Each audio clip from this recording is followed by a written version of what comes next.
నువ్వు వెళ్ళులేమ్మా, నేను సర్దుకుంటాను. నేను గెస్ట్ని కాదుగా బామ్మ. ఇంట్లో ఏమైనా సంబంధాలు చూస్తున్నారా అమ్మా? అసలు నా గురించి మీ ఒపీనియన్ ఏంటి బామ్మ? నీకే మహాలక్ష్మిలా ఉన్నావమ్మా. మరి ఎవరైనా మహాలక్ష్మిని వాళ్ళ నట్టింట్లో తిప్పుకోవాలనుకుంటారు కదా. మరి ఈ నట్టింట్లో తిరుగుతావమ్మా? ఆపుకోలేక అడిగేశానమ్మా. అది నీకిష్టమైతేనే.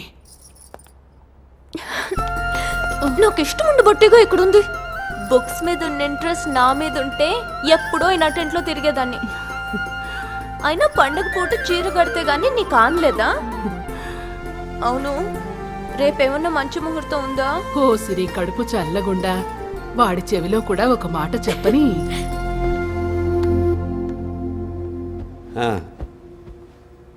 ఏంటి బామ్మ, అన్నీ బాగా జరిగినట్టే కదా? నీతో ఒక విషయం మాట్లాడాలి. మళ్ళీ పెళ్లి వాళ్ళు ఎవరైనా వస్తున్నారా? అవసరం లేదు, అమ్మాయి ఇంట్లోనే ఉంది. ఎవరు?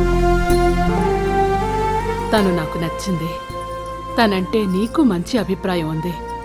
నువ్వంటే తనకు చాలా ఇష్టం. ఇష్టాయిష్టాలు పక్కన పెట్టు బామ్మ. తను నా స్టూడెంట్. చూసేవాళ్ళు ఏమనుకుంటారు? ఏంటి తక్కువ స్టూడెంట్? అదే గనక అడ్డమైతే ఈ క్షణమే నా చదువు మానేస్తా. బామ్మ, రేపటి నుంచి నో కాలేజ్.